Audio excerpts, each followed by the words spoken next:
How's it going, ladies and gentlemen? Welcome back to another episode of the Yell and the Cell Pro Wrestling Podcast.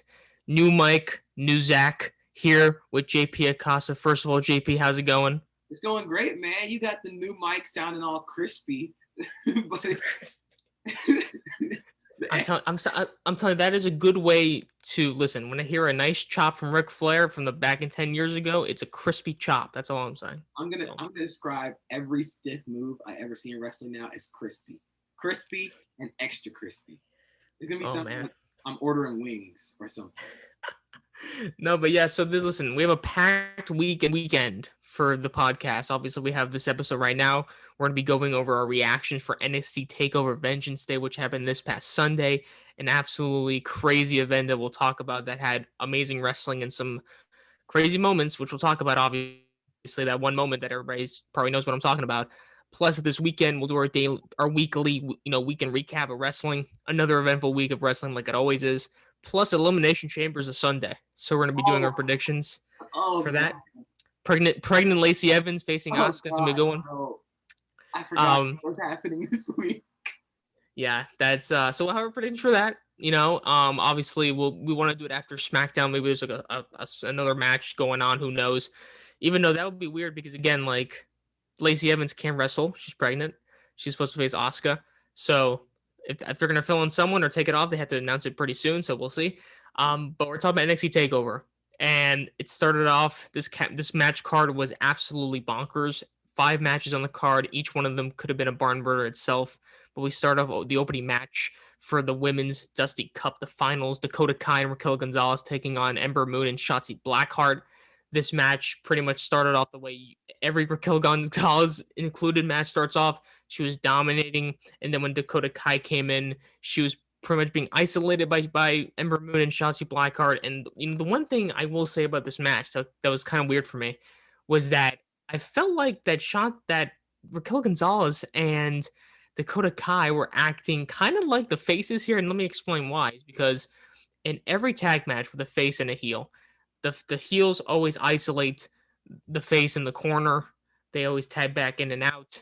And then obviously when the face tags into the partner, they do a hot tag, they get on a flurry. We saw a lot of that this time around. But listen, another good match. To start off the card, a pretty explosive one. We'll talk about another women's division matchup later in the night, but I thought this was honestly the best one, if I'm being real. Personally, for me, and who ends out with the win, it's Raquel Gonzalez and Dakota Kai. The momentum all by their side. They give it to them. The first ever women's Dusty Cup champions. JP, what did you think of this match and the winners? Oh man, this match was an insane opener. I figured that Dakota Kai and Raquel Gonzalez were going to win. They're the most established tag team. They're the best tag team in NXT. They might be the best women's tag team in all of WWE. This match was absolutely insane. You have Ember Moon and Shotzi Blackheart, who will both throw themselves at other people at extremely high speeds. There was one point in the match where I think Shotzi had Dakota Kai on her shoulders, and Ember Moon did like a crossbody from the top rope to the floor on Dakota Kai, and I thought everybody just like died. I was like, man, this is insane. But it made Raquel Gonzalez look really strong, having her come back from being like worn down on and then getting the pin. That move that she does, like where she's like lifts him up to the powerbomb, is absolutely insane. And it perfectly sets up a rivalry or a title match between Nia Jax and Shayna Baszler, because you have the history there with Shayna Baszler and Dakota Kai, and you have 2 of the women's powerhouses in the WWE, Raquel Gonzalez and Nia Jax. So this was a really fun match, and I think the right team won. Yeah, and we're also going to follow kind of like our predictions throughout the night. We both wanted the heels to win, but I had actually Ember Moon and Shotzi Blackheart winning this match just because of the whole face versus heel thing for the titles. I thought they were going to do that, but we saw, I don't know if it's going to be definite. We'll see in the next couple weeks, but because we're recording this on a Thursday and NXT was yesterday, it seemed like that Dakota Kai and Raquel Gonzalez were the faces in there when they're presenting the trophy. We'll talk about it more in our weekly recap, but it looked like there will possibly see a turn here. We don't know. We'll see. But it was great seeing Raquel Gonzalez stand up against Nia Jax. My favorite line she said, because Nia Jax said, I was here to kind of give tribute and pay my respects to Dusty. When he first met me, he called me a big, beautiful, badass bitch. That's what she said. And then what did Raquel Gonzalez say? Is that all due respect to Dusty, and he's a legend, obviously, he's never met me. Oh, Raquel Gonzalez? that was Raquel a Gonzalez is bar. killing it. That was a cool bar, man. It was She's awesome. going to be one of the mainstays on NXT and the main roster in terms of like being on TV, winning championships, being in those high-profile feuds. She's definitely going to be one of those top-tier women that the WWE have. And you could even say the same thing about Dakota Kai. Absolutely, yeah. Even though I will say in this match, she was definitely treated as like, I wouldn't say the dummy in this match, but like she was obviously getting beat up upon by the faces a lot, which brought in Raquel Gonzalez. Again, it started off with the heels kind of dominating it, and then I remember there's one part of the match where like Ember Moon put Dakota Kai in like a leg lock for what felt like a long time. Trying to get her to the corner and stuff like that. But when Raquel Gonzalez is in there, she just absolutely releases a flurry. There's one part where Shotzi almost took her face off. She does like a suicide dive when Ember Moon was holding up the ropes for her. She almost hit her face right on there. All credit to the faces. I will say that, it seemed like pretty certain that all the momentum was behind, like we said, Dakota Kai, and especially Raquel Gonzalez. I've said it multiple times. She is a star in the making. She already is, pretty much. So, I mean, let me ask you a question before we move on then. Do you think there's a possibility that Dakota Kai and Raquel Gonzalez will win the tag team titles in a couple weeks? 100%. Yes. They are, like I said, they're the most complete women's tag team in the WWE right now. And bringing the titles back to NXT could set up a lot more high-profile feuds, because then you would get Blackheart and Ember Moon against them again for the titles. You could have The Way face them. You could go Casey Catanzaro and Kaden Lee again. And you can bring up more women and have them form a tag team. You can also have them go to the main roster and have matches with the women's tag teams there. Like Raquel Gonzalez, Dakota Kai haven't faced the Riot Squad yet. So that would be a lot of fun matches for them to have. I think there's more potential there with them holding the titles instead of Nia and Shayna. I agree. But I will say that I'm glad. The one thing that was missing from Charlotte and Asuka as the tag team champions is that they really didn't travel, because when you're the women's tag team titles champions, you can go to any brand you want. You pretty much represent every single brand. At least Shayna and Nia made the appearance in NXT. I know that Bayley and Sasha did the same thing, but I think they defended the titles on NXT before, so I think they should win it, to be honest with you. Just so, because listen, if you want to set up the hype, like the chance of a women's Dusty Cup, you just don't want to be like, oh yeah, you get a trophy. I mean, you get a title shot, but you don't want, it's usually like the thought of an NXT champions beating the main roster. People are just absolutely crazy, but I think you should do it the first time around so that, if it doesn't happen next year, at least it happened. So I'm all for it. But we move on. Again, a really strong, explosive women's division match to start off. And then we get to a match that, we were talking about being a dark horse match of the night. And it's Kushida versus Johnny Gargano for the North American Championship. And the way this match started off, obviously Kushida made his entrance, and then The Way were coming to the ring. And as soon as they were going to the ring, about reaching the ramp, we see Dexter Lumis put like a clock above Austin Theory and take him away. And I swear, because I was like tweeting on the LNSL account like during that, I'm like, where did Austin Theory go? I just saw someone like kind of take him out. Of when, those old cartoons where they have the really long like walking stick or something with the hook on it, and they pull the person from off stage. That's what Dexter Lumis did to Austin Theory. He just yoink, we'll be right back. Yep. And then as soon as that happens, and they get to the ramp, Johnny Gargano realizes that he's gone. So he tells Indy Hartwell and Candice LeRae to go look for him. And he comes to the ring by himself. And spoiler alert, this whole match, there was no interference whatsoever. It was just Johnny Gargano and Kushida going at it. This match started off very technically. These guys, it was pretty much a stalemate for the first act of this match. They were trying to get a leverage on top of each other with the armbar, submission holds, Irish whip back and forth with each other.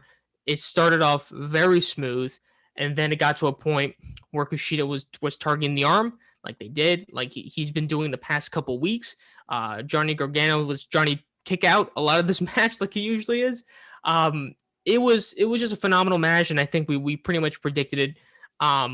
But in a couple of spots that just kind of come out to me again, the moments and the transitions of them trying to get the leverage on each other were so satisfying to watch. The fact that, and again, the reason why professional wrestling has my utmost respect is because the amount of muscle memory that needs to go into this of just doing all these moves in a singular motion without botching it. These two are professionals. They've done it before multiple times, but seeing those two kind of have this dream match at NXT was absolutely amazing.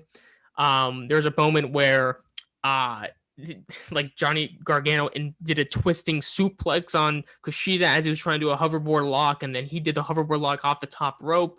And the way the match ended was when they were outside, and it came to a point where Johnny Gargano put his leg on the rope for a hoverboard lock, and Kushida would not let go as they were going outside. Johnny Gargano just throws him towards the plexiglass, and then they're at the ramp. It's an elevated ramp this time around, and Kushida does that running kick to the arm, and he gets back in the ring. They end up back outside, and then Johnny Gargano does that springboard DDT right onto the ramp, and then he does it again on the inside for the 1, 2, 3. Johnny Gargano retains. Johnny Gargano, and this is the most surprising thing in this takeover up until the ending. Johnny Gargano beats Kushida clean, squeaky clean, 1, 2, 3. What's your thoughts on this match, JP? This was the match of the year so far for me. This was absolutely amazing in terms of in-ring. It makes you want to go and wrestle. Seeing them transition from pinning predicament to pinning predicament, counter to counter, hold for hold. And you could tell you're seeing two of the best wrestlers on the planet wrestle each other one-on-one for one of the first times. Like, one thing that stood out to me was, I think you mentioned it, was Kushida doing the Spanish fly into the cross arm breaker. Dude, I gasped when that happened. And when he locked in the hoverboard lock, I was like, okay, that's it. Like, he's going to win here.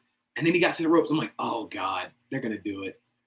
But this was the one match where I was kind of like, this was an amazing match. I was kind of disappointed that Johnny won because I think it was Kushida's time. But with the way they're going with Dexter Lumis, I think they're going to give Lumis the North American title. But this was, by all accounts, a phenomenal match. Like I said, it's my match of the year so far. I mean, I can't disagree because right now on my list, because I rewatched it just before this, it lived up to my expectations, obviously. It's my second favorite match of the year. We'll talk. There's literally 3 matches in this whole card that are in my top 5, I feel. Mm-hmm. And then obviously number 1 we'll talk about a little later. But this match, I mean, once again, I thought that Johnny Gargano was going to win with some sort of shenanigans happening on the outside. This was no interference. These two just went on for 20 minutes and 15 to 20 minutes and did what they did. And again, Johnny Gargano winning was, again, very surprising to me, very cleanly. But even so, I think it's good too, because let's be honest here, Johnny Gargano, he's been kind of a weasel when he's as his heel character, as his leader of the Way faction and stuff like that. I'm kind of happy that they actually kind of reinforced to the audience, including me, like, by the way, like this guy's Johnny Wrestling. Like, the guy is an amazing wrestler. So at least maybe you could say that Kushida maybe underestimated him. Maybe saying, like, again, these guys been trying to run away from me for the past few weeks. You know, maybe, and I feel like Kushida's going to get another shot at this. We'll see where this goes.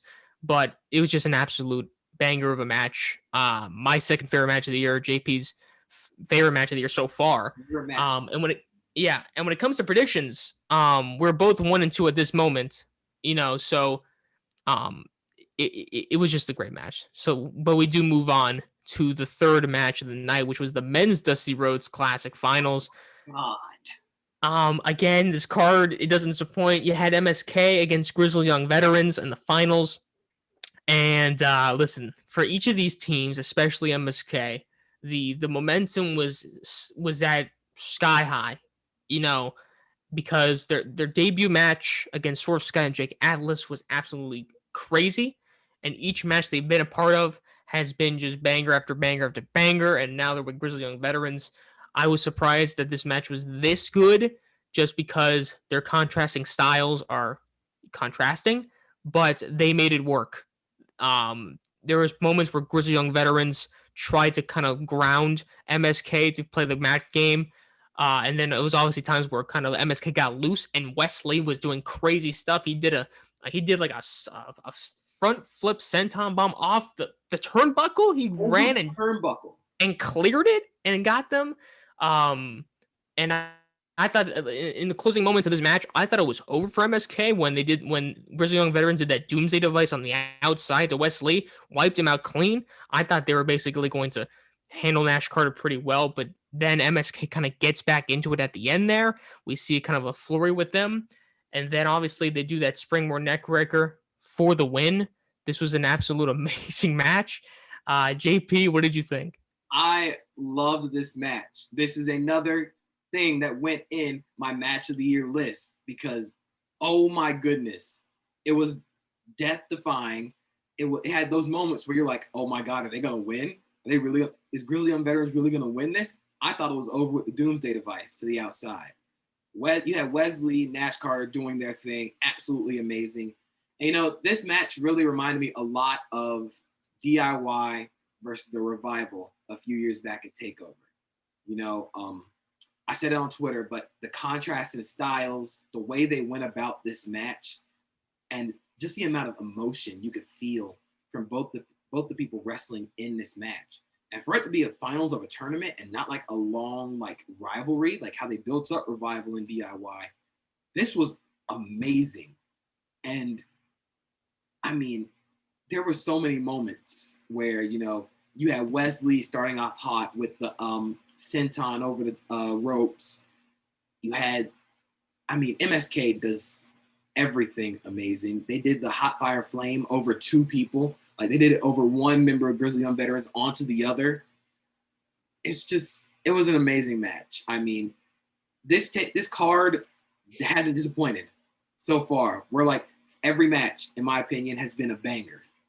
Yeah, and spoiler alert, it never really did disappoint. And again with this match, out of the Dusty Cup Finals matches, and they're both pretty great, I would have to take this one just because, again, I feel like they gave this one a little more time to kind of breathe. And they went longer. And again, the amount of momentum, I feel like each team had the momentum. I feel like Shotzi Blackheart and Ember Moon, I wouldn't say were thrown together, but they were, didn't have that much momentum. But Grizzly Young Veterans had the momentum too, and you did not know who was going to win this match because Grizzly Young Veterans lost last year pretty close. And then now they lose again, and MSK picks up the victory. And listen, man, now in a couple of weeks they're facing Oni Lorcan and Danny Burch. Give them the titles, man. Who cares? Listen, why stop now? The possibilities are endless with MSK. You could have them face Grizzly Young Veterans again. You could go Undisputed Era. We don't know where Undisputed Era is going to be in a few weeks, but that match would be fire. You could have them go up against the Legado del Fantasma again. MSK versus Lucha House Party. Come on. That's an automatic banger. MSK versus Imperium. Give it to me. I need it. That match would be fire. The matches possible with MSK are endless. You cannot go wrong with them as tag champions. Like, they have all the momentum on their side. The fans love them. They're doing great wrestling. Give them the titles now. I think they should, just because right now, let's be honest here. I feel like Oni Lorcan and Danny Burch haven't been the best champions just because they really haven't been defending it at all. When did they last defend the title? I felt like the last time that they've defended it was against Drake Maverick and Killian Dane in that street fight. Was that the last time? It feels like they're cannon fodder for the bigger rivalry, which is Pete Dunne and Finn Balor and Pat McAfee and Adam Cole. They were always the lackeys, They won the titles off of Undisputed Era, but they never felt like big time. They never felt serious because you had Pat McAfee and Pete Dunne taking all the higher spots. So everybody was like, oh, well, they have Pat McAfee and Pete Dunne, but they also have Lorcan and Burch. So they never really felt like a big deal. Putting the titles on MSK makes the titles a big deal. They're already a big deal. So I think, like I said, the possibilities are endless. I think it gives them a lot more of a charismatic team with the titles. But that match with Lorcan and Burch is going to tear the roof off of Full Sail. Listen, I think that any match with MSK is going to just be an absolute banger. So, it doesn't really matter what the matchup is. It's going to be a good match involving them. And they had a great one. dare to say, their best match so far in NXT against Grizzly Young Veterans. Obviously, that first match still is great, but this one was just obviously it meant a lot more to them. Listen, they deserve it, man. Obviously, they've had a great career besides WWE, obviously, as being the Rascals and other promotions. They're doing a lot of good stuff. So hopefully, Also, I think MSK's shirts look like a Mountain Dew design. Like, have you oh seen yeah. their shirts? It looks like Mountain Dew, but it's cool. Like, Mountain Dew is pretty good. My question is, what the hell does MSK mean? That's my question. I've heard it stands for Must See Kids. I just call them MSK. Like, you know how some people, their names are like initials, but there's no like full name. It's just the initials. Yeah, but I feel like they have to. I don't know. It's cool. I mean, MSK. That sounds like an awesome. And I think that's also the name of their finishing move. I believe. So I mean, yeah. I don't even know. Want to speculate what it can mean, but MSK wins. They are the 2021 Dusty Cup winners, and then we move on to the second to last match of the night for the women's championship. Io Shirai defending it against Toni Storm and Mercedes Martinez in a triple threat match. No championship advantage here. Um, this is the first match that I will say that was just good. But the way that this started off, obviously, was before even they could do the announcements, like the kind of the ringside announcements or whatever. They just go straight into the battle. And the reason why, I guess, because to me a triple threat match is kind of overused to the point where I feel like you need a really good build to have a good, really awesome, compelling triple threat match. This one pretty much started off with Io Shirai and Mercedes Martinez. They had a thing going on, and then Toni Storm was kind of a late addition to the match a couple weeks ago. So I just felt like that this was kind of like a stopgate match, until we get the bigger one, whatever that be with Raquel Gonzalez or whoever. And it seems like we'll get something with Toni Storm, just a single match between those two. I thought the most compelling stuff in this match was when Io Shirai and Toni Storm were kind of fighting with each other, which I feel like they're kind of going to be setting up in the future after NXT on Wednesday. But it was, again, like that stock triple threat match. One person gets wiped out and then two people kind of face off in the ring. They kind of switched them out. The best moment in this match is where I don't know how it happened. Toni Storm was, I think, beating up on Mercedes Martinez, and she tried to get rid of the announce table. It just broke. It just fell down, and Toni Storm's face was priceless. She had no reaction, just looked at it and just walked away. And then her and Mercedes Martinez look up, and Io Shirai's on top of the scaffolding, and she just splash right on there. Io Shirai's insane. And then we get back into the ring, and they wipe out Io Shirai, both of those, and then Toni Storm and Mercedes Martinez have a little showdown. It comes to a point where Toni Storm hits the Storm Zero on Martinez, but kicked out at 2. I thought it was over there, to be honest with you. And then she did a diving headbutt, but before she could do the finisher, Io Shirai flew in with the moonsault for the 1-2-3, pinning Mercedes Martinez. Io Shirai is still your women's champion. JP, what is your thoughts on this match? Io Shirai is batshit crazy.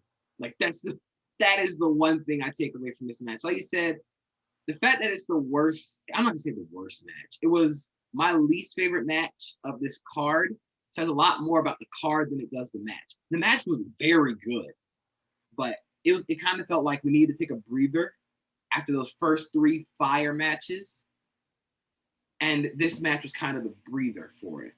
But yeah, I think it was a great match. You could tell the dynamics between Toni Storm, Mercedes Martinez, and Io Shirai.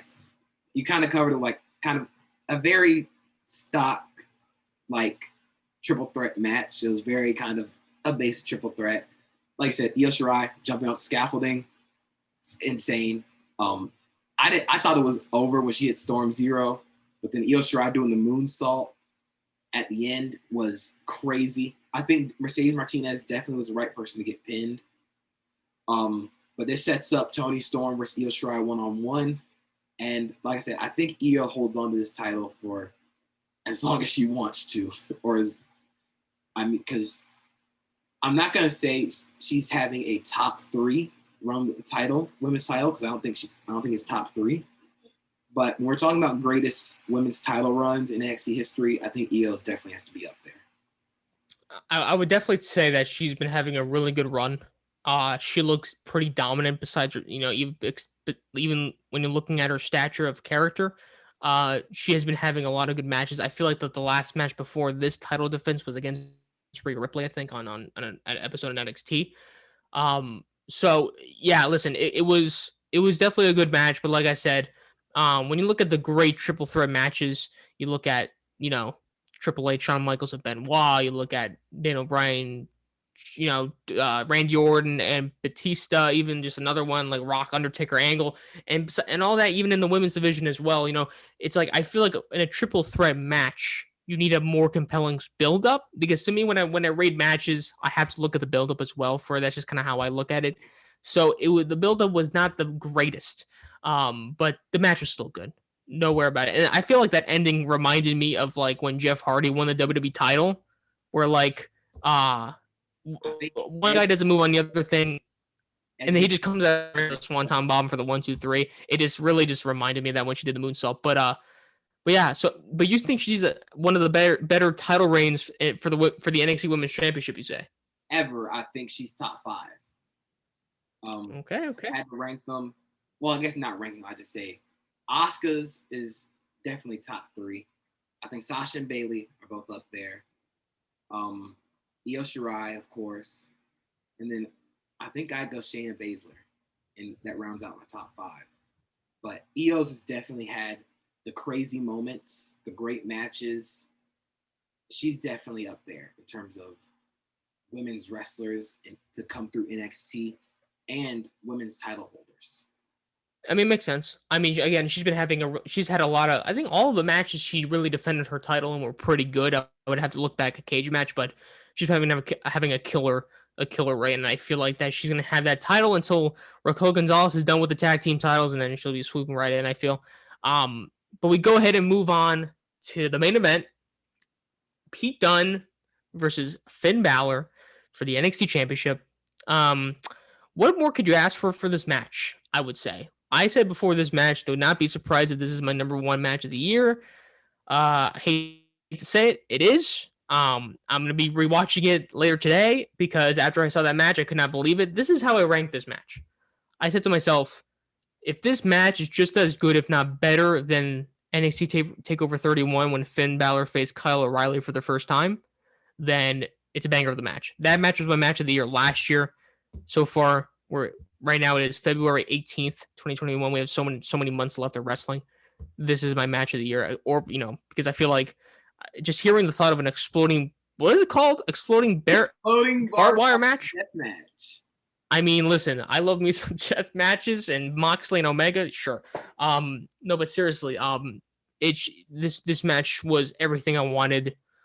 This match started off technical. I feel like it was all them trying to get a leverage on each other for that first act, kind of like in the Kushida Jardy Gargano one, but this one was mostly submission holds. Them trying to get the up on one another, and then it came to a point where Balor trapped him in an STF, better than John Cena. I think we can all agree there for an STF. Oh. I know you don't like his STF, do you, for John Cena? Lame. It's the worst. It's so bad. It's so bad. Like, he doesn't even lock the arms around his neck. It's just kind of, he's got your arms straight out. The people can breathe, and you can see that they're not struggling at all.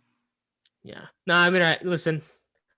It's also like, I think you might have just mentioned this as well. Like you could tell he leaves like a gap when he locks the arms there. It's just like, you're not even trying, bro. But going back to the match, he locks in the STF in there as well. He locks in the Abominable Stretch on Pete Dunne, the same move that actually made Kyle O'Reilly tap out in their second match. But the one thing I really loved about this match was that we both were pretty convinced that Finn Balor was going to win this match. He was going to go into WrestleMania with his title, but throughout this match, I was thinking to myself, Pete Dunne, he's kicking out of a lot of Finn Balor signature moves. Maybe it's his time. Maybe they'll give him the title. But again, just going back and forth, and he's been doing this in every single match he's been a part of for Pete Dunne. But it felt like him targeting the fingers of Finn Balor was huge for this match. And it felt like the nuances in this match were absolutely fantastic. But the way that this match pretty much ended is that these guys were going back and forth throughout the end of the match. He hit a bitter ending on Balor and he kicked out of there. And then it came to a point where they're both on the floor. And then Finn Balor rips out the mouthpiece of Pete Dunne. And it was just so great. He looks at it, he throws it, and he does a drop kick right to his face. Coup de grace. And then after the coup de grace, he go ahead and hits the 1916 for the win. Finn Balor is still your NXT champion. He probably will be for a little bit going into WrestleMania. We'll see. But after the match, first of all, before we get to the ending, what did you think of this match? This felt like a fight. And I don't say that about a lot of matches. This felt like a fight. And I think somebody posted on Twitter, and I was kind of shocked at it. They had a whole match, like a main event match, and they didn't go to the outside of the ring once. It was all in between those ropes. And it felt like a big fight. One thing that I enjoyed that they did was before the match, they showed the walk-ups. I think they should do that more for title matches because it makes it feel a whole lot more serious. I mean, they do it in the UFC, so, I mean, why not? But this is, in my opinion, peak Finn Balor in the WWE and in NXT. He had the first run at NXT. He's had the WWE run. But this Finn Balor has an edge like unseen before. Like he's incorporating technical wrestling into his move set. And it's amazing to see because it diversifies the matches that he has. I couldn't imagine like 2018 or 2017 Finn Balor having this match. I thought it'd be more high flying. But this was a very good match. It was a great match. There were moments there where I was like, I could see Pete winning because it felt like a fight. And what more can you say about these two dudes other than give it to me again? I wouldn't mind seeing it again. Absolutely. And I felt like you kind of hit the nose there. The reason why I felt like that Finn Balor and Kyle O'Reilly was just so great last year. I mean, obviously their match earlier this year was really good as well, but that match at TakeOver, and it just looked like they were hurting each other. That these guys are so professional and trust each other so much that they actually apply pressure. They don't really fake a lot of these moves. They actually did hurt each other. Like Finn broke a jaw. Oh, Finn broke his jaw, and then the second one, they both had to go to the hospital afterwards. And in this one, it just looked like, again, no one looked better than the other. They were both on the same class, and that just shows, like, again, Pete Dunne is a future star. He's going to be an NXT champion. I think it's locked in. Pete Dunne is that good. But when we talk about Finn Balor, and again, all bias aside, because he is my favorite wrestler currently right now. The guy, because I think we talked about it before slightly, but I know we talked about it kind of outside of the pod. Talk about who is the best NXT wrestler of all time, who's the best NXT champion of all time. I think you said Cole. I said Adam Cole, but seeing this Finn Balor run and going back and looking through all the NXT title runs has made me kind of revisit my decision because there are a lot of real good title runs. And I mean, Adam Cole's is definitely up there, but you're going to have to put Finn Balor's current run in this because of the change in style. Like, that's the biggest thing for me. This Finn Balor is not the same as the Finn Balor we saw on the main roster, or even the old NXT Finn Balor. This Finn Balor is a lot more technical. His moves look like they hurt a lot more. And that, I think that comes with age, but like, man, this championship run is something else. Yeah, and I feel for me that, I've always said Balor, but I feel like that this second title reign, like, every single match he's been a part of for not even just him, not for even for the championship, looking at like yesterday's kind of main event and that 6-man tag, he just looks great. And all the title matches he's been a part of this year have been great. I mean, even in the lead up to the NXT championship, winning, kind of tying with Adam Cole in that Fatal 4-Way Iron Man match, beating Adam Cole the week after, those two matches against Kyle O'Reilly.